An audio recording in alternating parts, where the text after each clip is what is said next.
que j'avais envie de te demander aujourd'hui, Joachim, c'était comment est-ce que tu dissociais, par exemple, tout ce qui se racontait dans le Mahabharata et les enseignements du yoga. On était parti sur une question de cet ordre-là.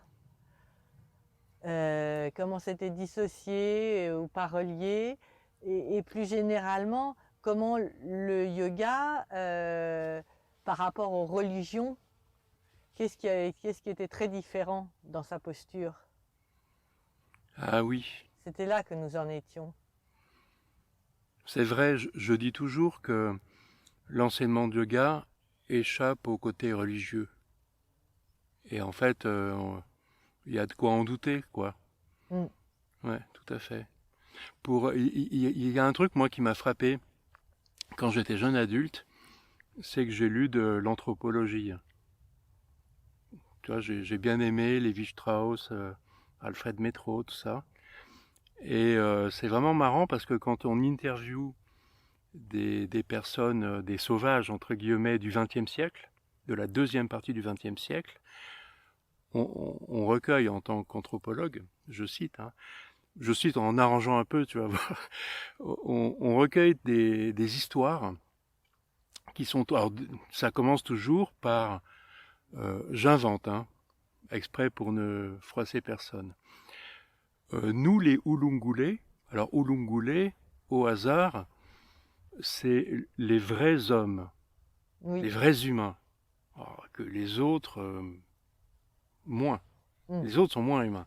Mais nous, les Ulungulés, nous sommes les vrais hommes, et nous sommes soit les descendants d'ancêtres venus du ciel, ou venus du fleuve, en amont, ou ayant traversé le désert, tu vois, ce genre de truc, et est consigné dans notre transmission toutes les aventures extraordinaires qui ont fait que nous sommes qui nous sommes en tant que groupe. Et tu vois, j'ai percuté dans quand j'étais jeune adulte, que le discours religieux par excellence, c'est des histoires, en fait, c'est une narration, une fiction, qui a pour vertu de donner corps à un groupe, nous les Ulungulés, je me redresse parce que je suis fier Mm. d'être un Ulungulé, Mm. entre guillemets, les véritables humains. Bon. Alors, c'est vrai que quand on parcourt la Bible, ou juste qu'on entend parler, on se rend compte qu'en gros, c'est ça. Et même plus précisément, alors une autre curiosité, enfin, c'est un peu, je fais une aparté, quoi.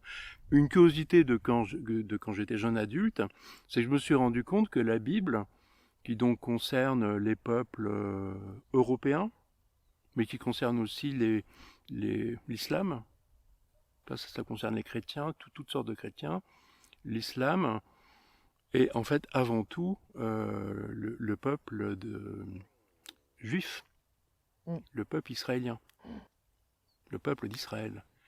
Et une aparté, moi j'ai jamais compris pourquoi nous avions tous comme à la racine de notre pensée, si tu veux, à la racine de notre vision du monde, de la façon d'entrer en relation avec les choses du monde, les autres pays, les autres êtres humains, tu vois, c'est du lourd en fait le religieux. Parce que ces histoires définissent qui je suis au sein d'un qui nous sommes, et ça va conditionner une relation au monde. Si nous sommes censés être de grands guerriers, eh ben on va faire la guerre. Si nous sommes censés être de grands justes, ah ben on va faire la justice, c'est-à-dire la guerre, etc., etc. Ça rigole pas parce que ce genre d'histoires, ce qui sont des contes qu'on raconte aux enfants, ça vient se placer à la racine, plus que de l'identité, si tu veux, à la racine de la pensée. Mm. Quand il se passe quelque chose, je vais juger de ce qui se passe euh, avec le filtre de ces fictions Mm. qui me définissent. Et ça, c'est vraiment la définition du religieux. Alors, il y a un côté qui, pour moi, est super rassurant, c'est qu'en fait, les Ulungulés, les peuples de Sibérie, les Inuits, les Américains du Sud, les Juifs, les Européens ou les musulmans du Moyen-Orient, en gros, on raconte à peu près la même chose. Nous sommes les vrais êtres humains, les autres sont moins humains que nous, et nous sommes de grands guerriers, nous sommes de grands justes, et blablabla, blablabla. C'est toujours les mêmes histoires. Et c'est ça le religieux. Alors, la particularité de l'enseignement de yoga, c'est de prendre conscience que ce filtre religieux nous permet de vivre. En fait, en tant qu'humain, j'ai besoin d'appartenir à un groupe. Être humain, c'est ça.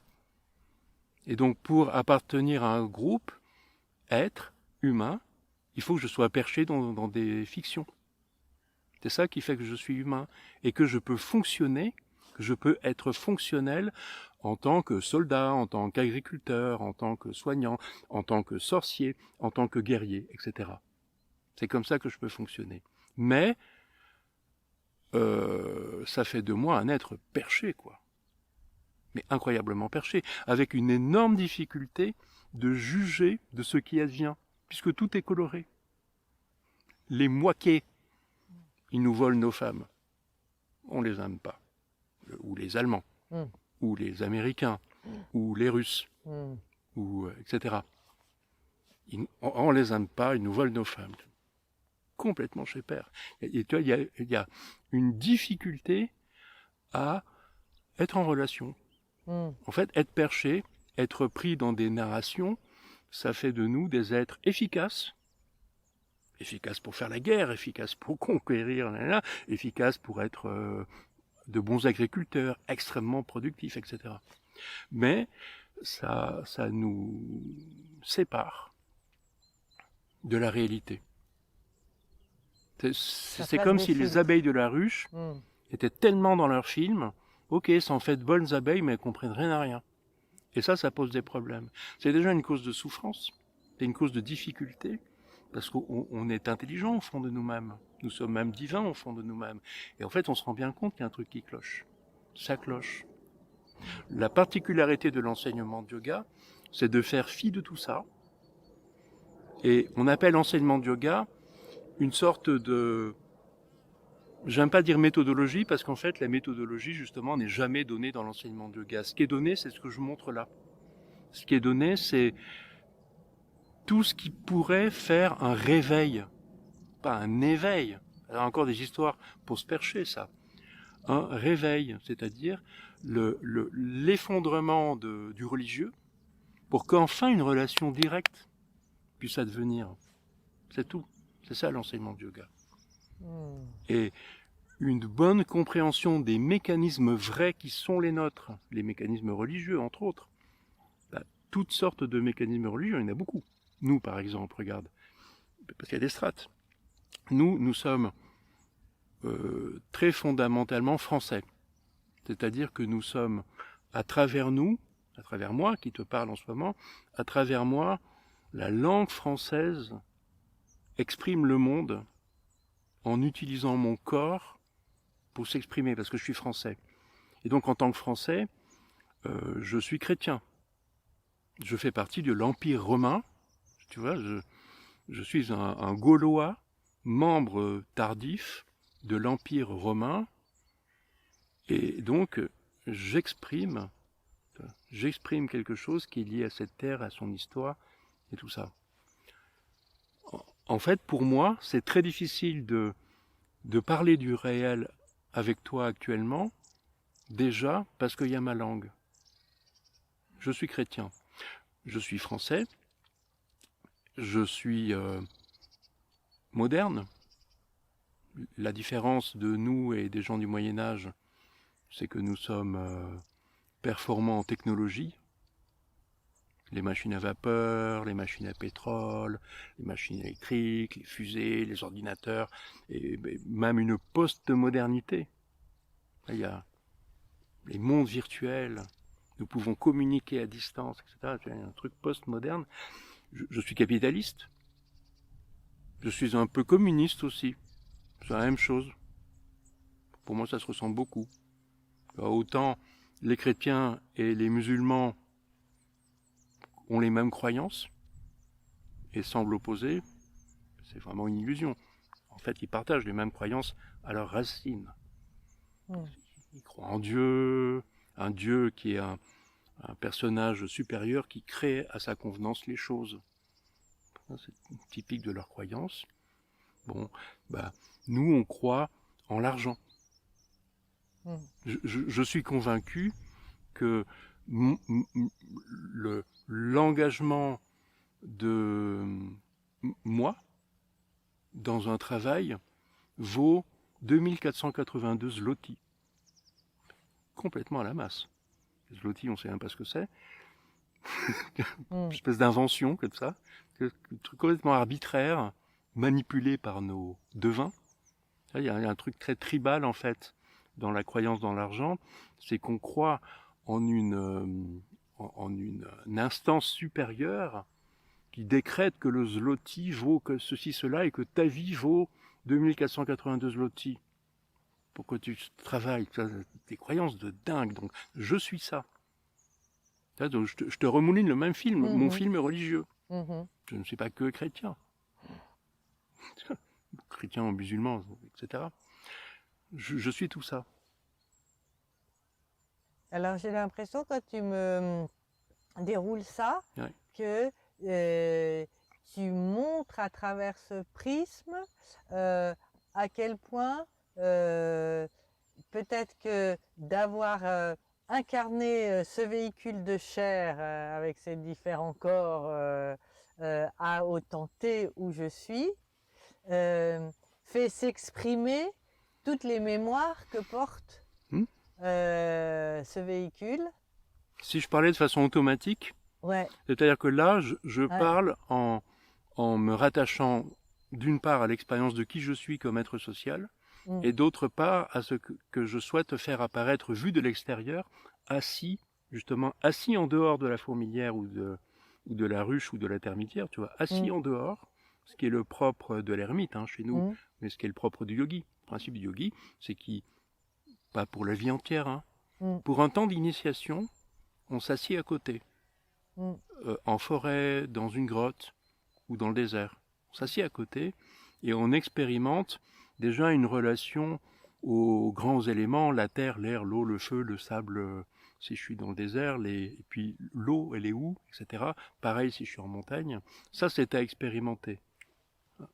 Vraiment, absolument. Donc, j'essaye de me relier à ça. J'essaye d'être bilingue, sinon je ne peux pas parler avec toi. Donc, d'essayer de manifester ce que nous sommes religieusement et ce que j'ai découvert, en fait, dans l'assise, dans les pratiques de yoga, qui tournent beaucoup autour de l'assise et d'une solitude et même d'un isolement. Isolé des autres humains, je fais alliance avec la terre, l'air, l'eau, le feu, etc., la pluie, l'air, le soleil, etc., les rochers, les plantes. Je suis obligé de faire alliance. Et en fait, c'est assez facile. Et une fois que tu as fait cette alliance, comment est-ce que ça s'intègre dans ta vie de tous les jours? Au petit bonheur, la chance. Il y a une part donc pour mon cas, mais je crois que mon cas est assez classique, il y a une part donc d'une solitude et même d'un isolement qui est vécu à un moment donné, à répétition même. Des retraites, on n'en fait pas qu'une. On peut en faire une immense, mais en général, c'est pas comme ça. On fait une succession de retraites et d'écoute d'un enseignement comme celui que je te donne là. Il y a une tendance à rester seul et isolé. Et donc là. Ça, c'est ton expérience, c'est-à-dire que à partir, parce que je repense. Je n'ai pas repris ma place. Moi, j'étais journaliste avant. Je n'ai pas repris ma place de journaliste dans la société. Mais est-ce que ça n'est pas une histoire qui est propre à toi? Et est-ce que l'enjeu ne pourrait pas être justement de savoir vivre des périodes d'isolement où tu te reconnectes plus aux fondamentaux que sont les 5 éléments comme tu l'as décrit, et ensuite savoir ramener ça dans le groupe où tu œuvres. Exactement. L'enjeu est là. Mm. Donc moi, pour le faire, j'enseigne comme je fais là, Mm. mais j'aurais pu redevenir journaliste. Mais Mm. bon, pour moi, ça n'a pas été possible. Mhm. Mais en tout cas, l'enjeu, Ouais. pour chacun de nous, Mm. c'est de respecter la transformation qui a eu lieu. Mais la transformation qui a eu lieu peut aussi être poussée de côté. Mm. Et c'est ce qui se passe souvent dans les trucs un peu light. Ouais. Trucs de développement personnel, tu vas un week-end ou une semaine, Mm. il t'arrive des trucs, et puis après tu reprends ta place. Oui. Et on s'aperçoit que selon les gens, reprendre sa place devient souffrant ou non, ils arrivent à enfouir. Il y a tout. Il y a de tout. Tous les cas de figure Mm. sont possibles. Et aussi, ça doit jouer selon le fait que la personne, la place où elle était plus ou moins en adéquation avec Ouais. les dimensions de ce qu'elle est profondément. Ouais. Donc je continue à Ouais. parler à partir de moi. Mm. Pour moi, la place de reporter journaliste était parfaite pour Mm. qui je suis, Mm. mais les conditions de travail des médias ne me convenaient plus. Donc finalement, je poursuis grâce à cet enseignement et à ces pratiques que j'ai pu rencontrer, de toute façon, exactement ce que je faisais avant. Aller vivre des choses au contact d'eux et venir le raconter. Mm. Un journaliste ou un enseignant fait la même chose. Mm. Donc, tu vois, je te donne mon exemple parce qu'il est typique d'une transformation qui n'en est pas une, mais qui en est une quand même. C'est-à-dire qu'il y a quelque chose qui couve au fond de chacun, quelque chose d'archétypal. Certains sont d'éternels soldats, d'autres sont d'éternels dirigeants, des leaders, ou je sais pas quoi, c'est pas mon cas, ou des soignants, des espèces de médecins archétypaux, et ont besoin que ça s'exprime, mais ce besoin, encore faut-il lui trouver une way of, tu vois, un objet, quoi. Mm. Et souvent, on n'est pas conscient. Déjà, œuvrer dans une place qui est bien pour soi, jeune peut-être, c'est déjà une chance. Moi, j'ai eu beaucoup de chance de travailler dans la presse. Parce que c'est parfait pour qui je suis depuis le départ, en fait. Mm. Mais c'est vrai qu'on rencontre souvent des personnes qui ont le sentiment de ne pas être à la bonne place. Mm. Sentiment justifié ou pas. Moi, j'ai déjà eu le sentiment d'être pas à la bonne place alors que, en travaillant dans la presse, alors que dans un autre plan, j'étais parfaitement à la bonne place. Mais comme les conditions d'exercice étaient difficiles, ça me faisait un sentiment de ne pas être à la bonne place alors que j'y étais. Donc la question, c'est pas tellement d'être à la bonne place ou pas, la question, c'est d'être dans un endroit qui permet le déploiement, non pas de moi, le déploiement justement de quelque chose qui n'est pas moi, mais qui est la vérité peut-être, ou la vie. Si je résume, tu me dis si c'est ça, la religion, on a l'impression qu'elle elle nous traverse pour nous donner ces grilles de lecture, ces histoires qu'elle nous raconte et qui pour nous faire que façonnent, nous et pour faire appartenons groupe. à un groupe qui fonctionne. Ouais. Moi, j'ai besoin de fonctionner dans un groupe qui a besoin de fonctionner lui aussi. Mm. Donc le groupe est à mon service et moi au service du groupe. C'est un échange qui est difficile, mais c'est un échange idéal, idéalisé. Mais voilà, ça c'est la fonction religieuse, de créer une fiction dans laquelle nous serions les Ulungulés, ou les chrétiens ou les musulmans, etc. Bon, c'est une chose, et c'est absolument nécessaire. Il n'est pas question de le nier ou de le rejeter. Je suis français. Et bien d'autres choses encore. Et j'en ai besoin. Et ce serait suicidaire de vouloir être autre chose. Mais je suis aussi autre chose, je suis aussi un être humain, je veux dire basique, animal, cosmique, de la planète. Et ça, j'ai besoin de le découvrir. L'enseignement de yoga, c'est découvrir le cosmique que je suis, et pour faire plus simple, pour faire plus pragmatique, c'est apprendre à voir. Et voir, c'est avec le moins de filtres possible. Bah, c'est sans filtre. Ou Idéalement. d'avoir conscience des filtres que l'on a pour pas qu'ils se jouent de nous. Avoir conscience des filtres, ils s'effondrent. Mm. Encore, c'est un idéal hein, dans la pratique. Mm. C'est pas si simple. Mais quand même, la tendance, ça se vérifie bien sûr, que ce qui est vu devient transparent. Mm. Ce qui est connu devient transparent. Mm. Là, quelqu'un qui apprendrait, alors par la pratique évidemment, qui apprendrait à très très bien connaître les chevaux, comment? Pas dans des bouquins, en vivant avec des chevaux, en vivant avec eux, finit par très bien les connaître, le cheval disparaît. Je suis avec eux, comme quand je vis en famille, ma femme et mes enfants disparaissent. Je suis eux, ils sont moi, nous sommes. Connaître, c'est toujours ça. Donc connaître en tant qu'être social, c'est déjà quelque chose d'extraordinaire, d'être à l'aise avec ça. Eh bien, il y a quelque chose à faire qui est la même chose dans un autre plan, un plan hors société, un plan cosmique. Tu vois, je dis cosmique, je dis pas divin et tout ça, pour pas ramener vers les fables religieuses. Ouais. Il y a quelque chose à faire avec la terre, l'air, l'eau, le feu, les plantes, les animaux, les roches. Et donc, ce faisant, ça veut dire que le yoga ne serait pas rattaché à l'hindouisme et aux fables qu'il se raconte, ou au shivaïsme et aux fables C'est le même monde. Qui se racontent. En Inde, il y a des mondes religieux. Ils ont comment dire. Nous, on a un peu un an zéro. D'ailleurs, on a un an zéro. C'est nous qui le disons. C'est-à-dire que en l'an zéro, au IVe siècle, on a désigné un an zéro 350 ans avant, en disant ça c'est l'an zéro. C'est déjà un truc délirant. Et délire d'inventer un truc comme ça. Alors l'an 350, on dit zéro. C'est-à-dire que en fait, on fait table rase de ce qu'il y avait avant.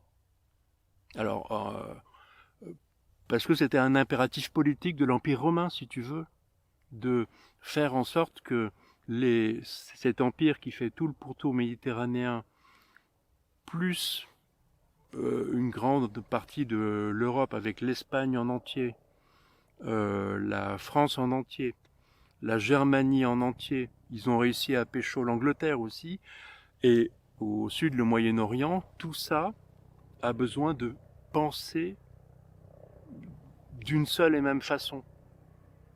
Un empire, c'est réussir à maintenir que les gens pensent d'une seule et même façon. Les Romains ont fait un empire. Tu vois, c'est marrant parce qu'il y a l'armée qui débarque. Avec ce que je raconte, le centre du GIGN à côté de nous. Non, mais c'est vrai.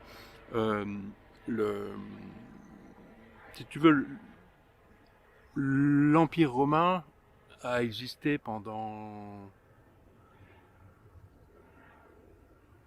700 ans. Énorme. Et Jules César, qui est justement un peu après le début de notre ère, lui, il a réussi à agrandir militairement la plus grande taille de cet empire romain. Et en fait, cet empire était trop grand.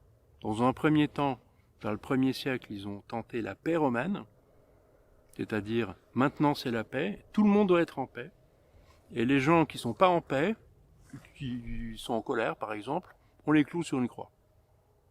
Ça, c'est la paix totale, la paix totalitaire. Et comme les Germains, les Gaulois, les populations, si tu veux, continuaient à avoir leur propre religion, tu vois, c'était ça le problème.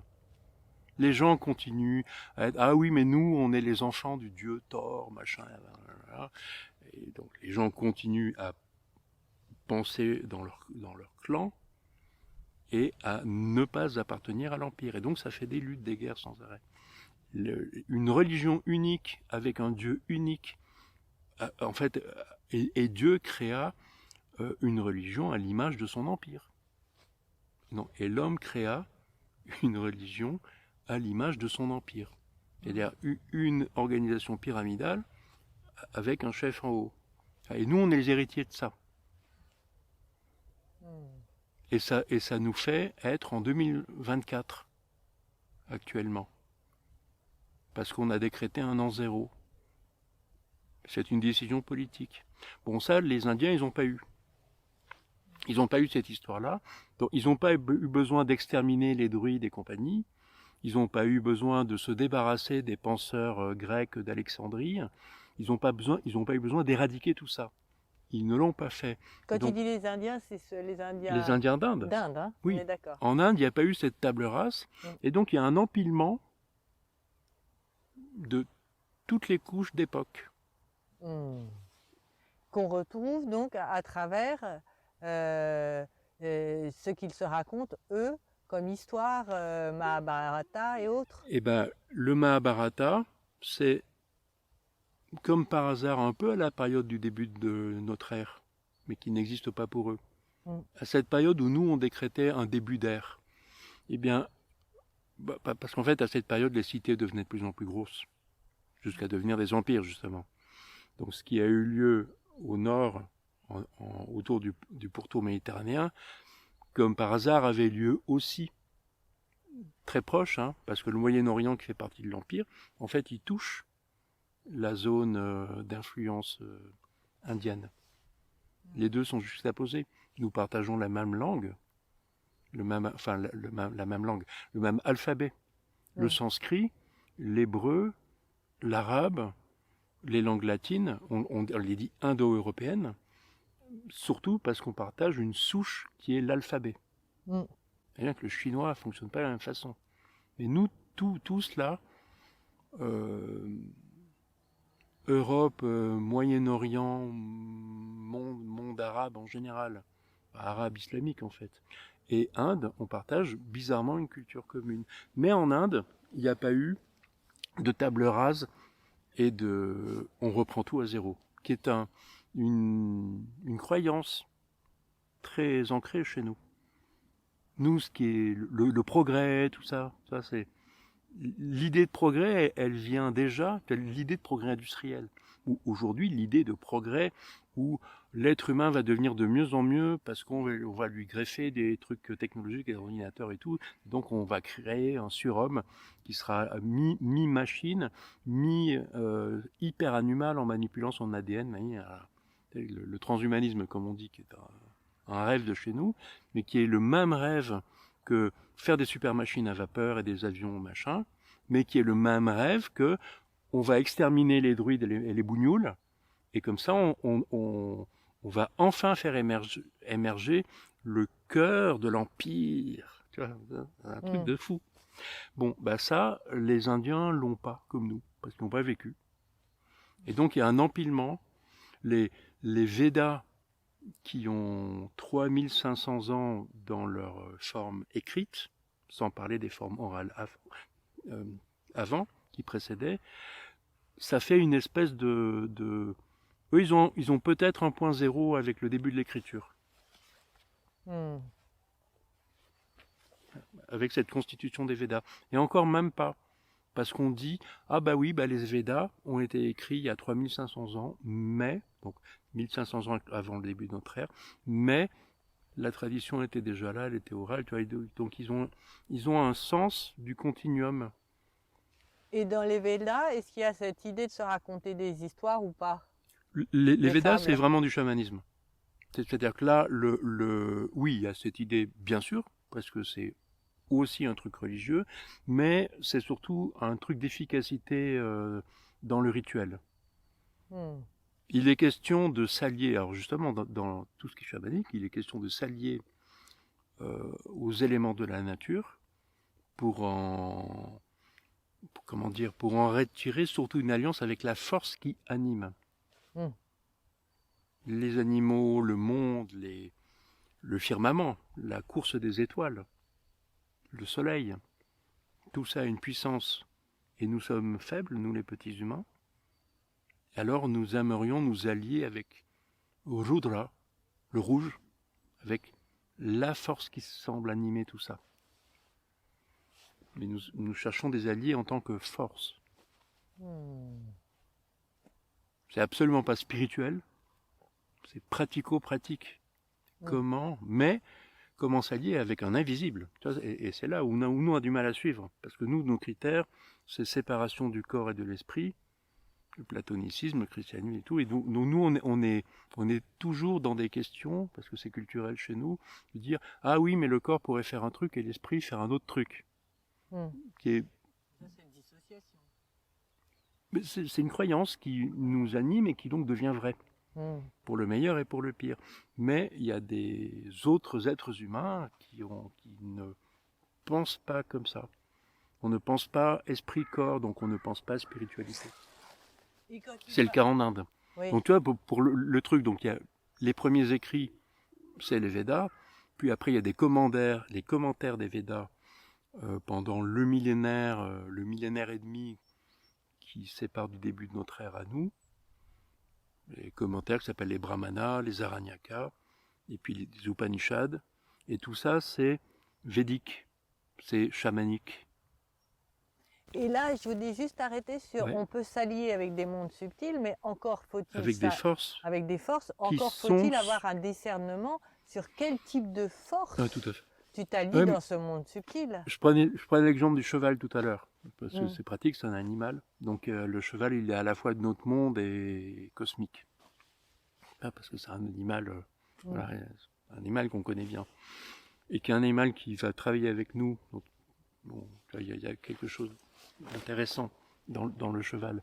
Mais quand j'ai pour problème d'être en relation vraie avec des chevaux, parce que c'est techniquement important pour moi, voir que dans le cheval, il y a une essence qui déjà peut être nommée cheval, mais que cette essence qui est dans le cheval, en fait, elle est aussi dans l'arbre, dans l'éléphant. Les essences sont différentes, mais à l'intérieur de l'essence, tu vois, il y a comme Quelque chose de commun quand même. Oui, mais il y a des couches. Il y a des couches. Il y a des koshas. Il y a des couches et à l'intérieur, il y a encore une puissance qui est nommée Rudra dans les Védas, le rouge. Et donc le rouge, c'est le feu, le sang, etc. Mais encore à l'intérieur, il y a encore quelque chose. Et ça, on le voit. Si tu veux, c'est expérimentable quand on a besoin d'être allié avec des plantes ou des animaux. Selon, on n'est pas bête, hein, on voit bien qu'il y a des cycles cosmiques et que tout ça est lié. Donc ça fait tout de suite un mouvement religieux différent, mais qui n'a pas pour vertu principale un projet de société qui a d'abord comme objet principal la survie dans la nature. Et dans un second temps, on va inventer des histoires, nous, les Ulungulés, pour fédérer. Et c'est en ça que cet enseignement de yoga, qui donc vient de l'expérience chamanico-védique, et restera ambigu. Mais parce que la place de l'humain est ambiguë. Nous sommes des êtres cosmiques et des êtres sociaux en même temps, et il n'y a pas moyen de séparer. Il n'y a pas moyen de séparer le corps de l'esprit, c'est même une idée complètement idiote. Mais aussi, nous sommes des êtres sociaux et cosmiques. Et donc il y a besoin de s'occuper de tout ça. Pour moi, c'est transparent. Donc l'enseignement de yoga, il n'est pas religieux, parce que c'est pas nous les Ulungulés machin. Les Russes sont des cons. Il n'y a pas cette idée, nous les yogis, on est des grands ascètes, oui, parce qu'on est des humains. quand même un peu. Bien sûr. Et puis on est des surhommes aussi, etc., etc. Il y a quand même ça. Mais oui, mais ça va gêner. Si tu veux, toutes les fables, donc on reste humain, donc on continue à se raconter des histoires. Là, je t'en raconte, tu vois bien. Mais en fait, ça gêne. Ça gêne toujours cette idée de clairvoyance et de voir les choses telles qu'elles sont. Tout à fait. Mais on dirait que la structure de l'être humain ne lui permet pas facilement de voir sans histoire, quand même. Mais tout à fait. C'est ce que j'essaye de faire apparaître depuis tout à l'heure. C'est paradoxal. Je suis désolé. C'est un sacré paradoxe. Mais oui, mais désolé, c'est comme ça. Donc il faut juste avoir conscience de l'histoire qui nous traverse Ouais. et à travers laquelle on regarde pour être pour être le plus lucide possible et savoir que c'est celle-là qui nous Ouais, modèle comme histoire. pour moi, faut bien connaître l'histoire, Voilà. les histoires. Mm, Donc les histoires au pluriel, ça finit par l'histoire avec un H majuscule. mm, Mais même ça, il faut le faire. mm, Il faut le faire. Mais ça fait pas tout. mm.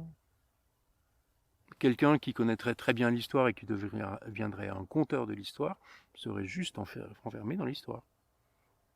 Comme quelqu'un qui n'y connaît rien. Mm. C'est comme les personnes qui racontent l'histoire de l'être humain depuis les grottes jusqu'à maintenant, qui ont une histoire de Ça, c'est une narration C'est une narration tout à aussi. fait discutable. Voilà. Oh, Ouais. oh, la façon dont on le raconte. Mm, Oh. Et en plus, ça change souvent. mm. Surtout au XXe siècle. Ça a beaucoup changé. Mais même entre les années 70 et aujourd'hui, ça a hyper changé. En quoi ça a changé en 2 mots, tu dirais? On reconnaît la même intelligence que nous à tous les Homo sapiens depuis qu'on sait qu'Homo sapiens a 300 000 ans quand même. Mm. Et l'archéologie est en train de montrer qu'il faut la même intelligence pour être un homme de Lascaux et que même pour être d'autres espèces humaines comme l'homme de Néandertal qu'il y avait en Europe, concomitamment à nous les Homo sapiens il y a 50 000 ans, en fait, on voit dans les squelettes et dans l'ADN qui est retrouvable dans certains petits os et dans des dents, tout ça, que ces êtres sont différents, mais en fait pas plus intelligents les uns que les autres. C'est des fonctionnements, c'est juste des corps un peu différents et des centres d'intérêt un peu différents. Les Homo sapiens sont très sociaux.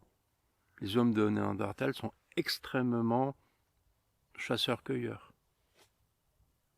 Mm. Et donc, qu'est-ce qui a changé?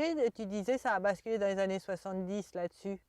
Non, mais je dis entre les années 70 et aujourd'hui, Oui. le regard a changé.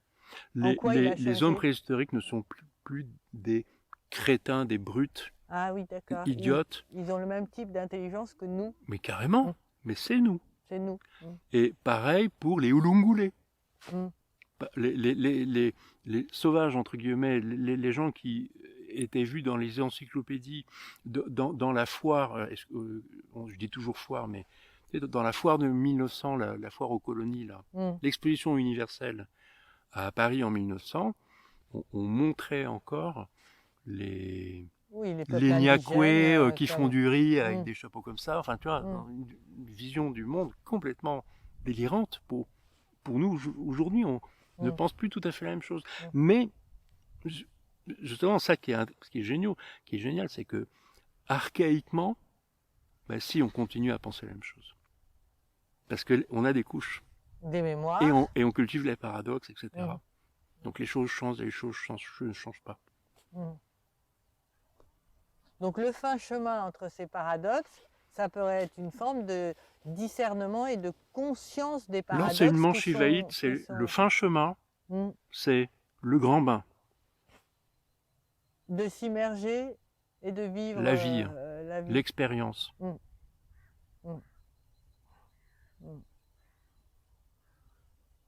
Et donc, ton action de par moment t'asseoir en retrait du grand bain, c'est peut-être quand même pour te donner cette forme de recul et de pas toujours être la tête sous l'eau. Bah, tout à fait.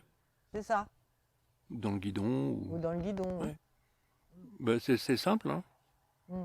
Dit comme ça, tout à fait. Aussi simple que ça. Faut faire faut désirer déjà.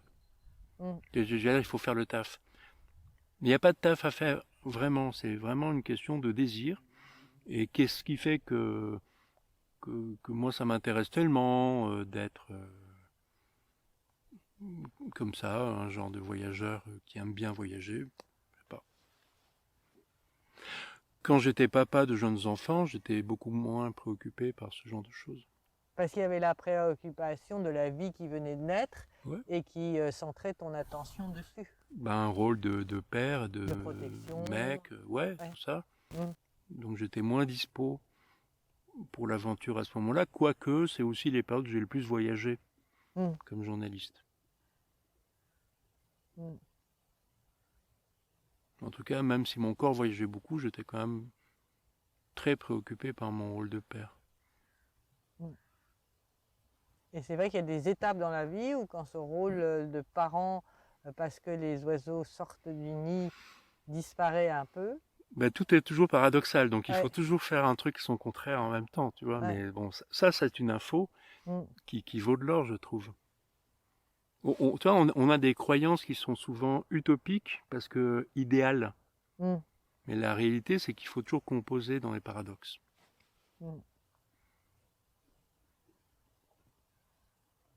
Et composer dans les paradoxes. C'est-à-dire, donne un exemple où tu eh ben, composes dans les un paradoxe, c'est que être relié à un idéal et être avec, mais accepter de ne pas pouvoir, bah, c'est ça qui nous arrive. J'aimerais trouver l'éveil spirituel. Bah, tout ce qu'on trouve, c'est des déceptions. C'est bien, mais c'est comme ça, c'est paradoxal. Donc, je t'en citais un avant. Quelque chose qui pousse pour voyager et un rôle de papa. Bah, faut faire pas ou l'un ou l'autre. Il faut additionner ça. Donc ça fait un idéal qui n'est pas réalisé. C'est le même truc.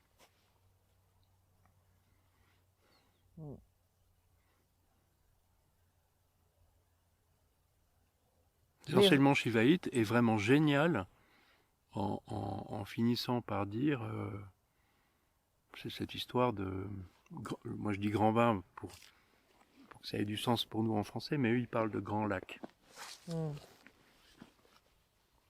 Et donc, pour clore en quelque sorte, les religions, j'ai l'impression, ont tendance à ne pas inciter à cette forme de discernement, mais à vouloir que les personnes soient totalement modelées par l'histoire racontée, bah, il faut que les gens sans tiennent leur qu'elles place. aient de discernement ou de recul, elles collent au masque. Les religions veulent que les gens tiennent leur place, toujours.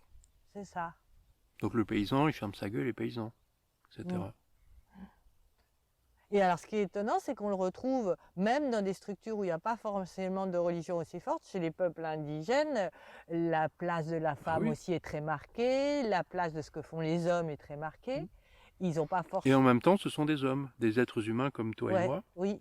Et donc, ils se débattent comme toi et moi. Cet enseignement de yoga répond à quelque chose de fondamental. Et en plus, bon, alors après, pour être un peu honnête aussi, c'est que l'enseignement de yoga est un enseignement de caste en Inde, et donc est réservé aux élites. Donc, chez les Ulungule, à Rome, dans le Moyen-Âge en France, ou dans toutes les époques aussi en Inde, il y a toujours une caste de guerriers et une caste de sachants-voyants qui co-gouvernent. Et ça vaut pour les tribus de Sibérie, d'Amérique ou d'Afrique.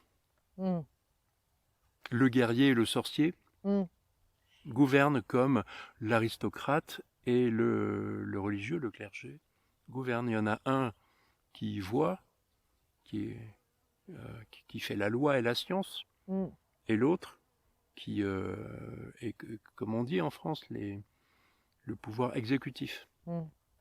Et ce que ça m'évoque en t'écoutant, c'est passer de ce macrocosme au microcosme intérieur, ou dans nos sous-personnalités, si on se réfère par exemple à Jung et à ses archétypes, tu vas retrouver les personnages importants des sociétés, voilà, dans les archétypes de Jung. Le guerrier, le voyant, le sorcier. Dans le tarot, dans l'âme de tarot, pareil, on a les personnages archétypaux du Moyen-Âge. Et ils structurent notre... c'est des sous-personnalités qui structurent... Notre pensée sont des formes pensées. Notre pensée. Et alors, le guerrier existe, tu vois bien que le guerrier existe, il y a une espèce de bulle qui est le guerrier. Mais il y a une espèce de bulle qui est la langue française, tu vois, des formes pensées comme ça. Et alors, que dit le yoga pour que coexistent harmonieusement toutes ces sous-personnalités à l'intérieur de toi, c'est-à-dire qu'elles coopèrent et qu'elles se... Et ça coexiste, mais harmonieusement, c'est pas l'expérience que j'ai. Ah, d'accord. Ok. Mais ça Donc, coexiste. oui. Donc chacun fait une expérience de cette coexistence qui peut être par moments disharmonieuse, par moments harmonieuse. Donc après, pour aller un peu plus en détail dans l'enseignement du yoga, il y a une question fondamentale qui concerne souvent l'adolescence. C'est ce côté qui suis-je, dans quelle étagère, c'est-à-dire trouver sa place. Et la question de trouver sa place est très importante, mais admettons que je sois voué à être guerrier, je découvre que je suis au fond de moi guerrier. Je deviens guerrier, et c'est vrai que cette expérience est joyeuse, parce que c'est un immense soulagement d'être enfin à sa place. En fait, beaucoup d'entraves sont levées, et on a une impression de facilité, et un jeune guerrier va tout à coup se retrouver dans un boulevard, où tout devient facile, enfin à sa place. Eh bien, ça, c'est le pire des conditionnements pour lui. C'est la pire des ignorances, parce qu'il vient de se faire posséder par la forme pensée du guerrier. Tout a l'air facile, et il est totalement possédé. La question pour ce jeune homme, il le découvrira très bientôt, c'est que c'est une souffrance et une catastrophe d'être ainsi possédé, et que ce serait bien de s'en libérer. Et s'en libérer, c'est connaître le monde, c'est arrêter de fonctionner en guerrier automatique qui va tout péter. Pour un guerrier, la question de la connaissance devient essentielle dès lors qu'on a trouvé sa place. Donc c'est en plusieurs étapes. 1, trouver sa place. 2, apprendre à reconnaître le réel. Sinon c'est la cata. Et pas donc à vouloir le combattre. Parce que le jeune guerrier, il va vouloir plus combattre que connaître. C'est ça ? Tout à fait. Ça vaut pour tout.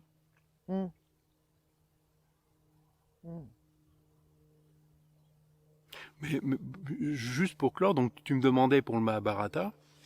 Le Mahabharata, c'est donc grandes épopées indiennes comparables à l'Iliade ou l'Odyssée, tu vois, qui donnent corps. C'est vraiment du religieux. On est dans les histoires qui donnent corps à la société. Les personnages, des rois, des reines, des cousins, et ça c'est au début de notre ère, donc c'est plus tard. C'est plus tard, bizarrement, c'est un peu plus tard que ces épopées deviennent importantes en Inde par rapport à la Grèce antique. Mais, comment dire, ce religieux est forcément attelé à l'enseignement plus chamanique, plus ancien. Et la raison pour laquelle on change de perspective, la raison pour laquelle l'Empire romain décrète une religion pour tout le monde, c'est que l'Empire est grand et qu'il faut gérer des grands espaces. Et en fait, on invente de nouvelles histoires pour gérer de nouveaux espaces. En Inde, il y a la forme que ça prend est finalement assez proche à ce que ça a pris en Europe, c'est que dans le Mahabharata, l'enseignement du yoga est donné notamment dans le petit épisode qui est connu chez nous de la Bhagavad Gita, mais ce qui est religieusement et politiquement montré, c'est que désormais, l'enseignement du yoga qui était la spécialité des porteurs de parole, donc des brahmines, des chamans, si tu veux, antiques, et des porteurs de parole, donc les brahmanes, les brahmines, c'est les porteurs de la parole, les porteurs de ce qui peut être entendu, les porteurs de la vérité, si tu veux, les porteurs de la réalité. Enfin bref, les super chamans, si tu veux. Il est montré dans la Bhagavad Gita que le prince Arjuna, personnage principal, un des personnages principaux du Mahabharata, lui aussi peut être enseigné. Et en fait, le Mahabharata invente, si tu veux, la monarchie droit divin. Ça dit exactement la même chose que ce que dit chez nous la monarchie de droit divin. C'est-à-dire que le guerrier est une sorte de fils de Dieu. Donc chez nous, le guerrier est un porteur de l'autorité divine. Et il a fallu expliquer ça aux gens et qu'ils y croient. Et ben, c'est le Mahabharata qui fait ça en Inde, au début de notre ère, donc un peu plus tard que dans la Grèce antique, et ma foi au même moment que l'Empire romain chez nous. Et le religieux indien se déploie dans cette période, dans des textes qui s'appellent les Puranas, et qui sont tout un ensemble de textes qui donnent du storytelling par caste. Et ça, storytelling, c'est finalement extrêmement puissant pour fédérer c'est ce qu'on continue à faire. Nous, ouais. les agences de communication, nous inventent constamment des histoires pour que la cohésion sociale puisse fonctionner, quoi. Mais les agences de communication actuelles fonctionnent sur des logiciels anciens, chrétiens, modernes, postmodernes, capitalistes, communistes, et ils font du tissage au quotidien avec des trucs qu'on a déjà. Donc, en fait, on comprend ce que disent les agences de communication quand on nous explique que les Iraniens sont gentils ou méchants, ou que les Israéliens sont gentils ou méchants, etc. Les Russes, on comprend ce qu'ils disent, parce qu'en fait, ils parlent la même langue que celle qui est déjà dans nos tripes. Alors que l'enseignement de yoga, on ne comprend rien. Parce qu'il n'est pas inscrit dans nos tripes. Est-ce qu'il y a un sens alors à se tourner vers cet enseignement si à la base tu ne comprends rien parce qu'il n'est pas inscrit dans disons que dans notre culture, ce que je pense, moi, c'est qu'il représente un chaînon manquant. C'est ça. C'est-à-dire que dans le tabula rasa où on extermine la totalité des druides de tous les Britons, les Germains, etc., Astérix Obélix, de toutes les populations, et puis surtout de la pensée impériale, elle aussi, grecque, plus ancienne, dont le dernier endroit était à Alexandrie, à l'époque romaine. On a effacé le passé, nous.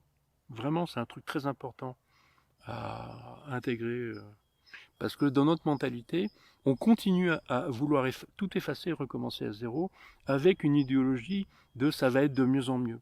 Le New Age, le nouvel âge, c'est que l'être humain de demain va devenir supérieur à un parce qu'il va se libérer. Bon, mais ça, on le répète, c'est le projet chrétien déjà. De faire un être enfin débarrassé des vieilles croyances. Et de faire enfin un vrai guerrier. Allô, quoi. Est-ce qu'il y a une forme de liberté qui pourrait consister à, prenant conscience de ces différentes croyances, choisir celle que tu veux garder et celle dont tu veux te débarrasser? Dans mon expérience, quoi que je veuille faire, la liberté, c'est qu'un cas. C'est-à-dire? Ça va, ça vient, je fais ce que je peux, quoi que je fasse. Parce que je suis dans ce monde duel. Ouais. Mais si possible, je ne suis pas pris dans la dualité, c'est-à-dire que je vois bien qu'il y a des polarités, et qu'entre chaque polarité, il y a toujours 1000 solutions.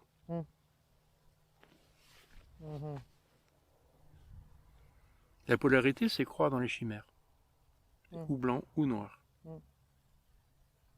Mais en fait, la réalité est toujours multicolore.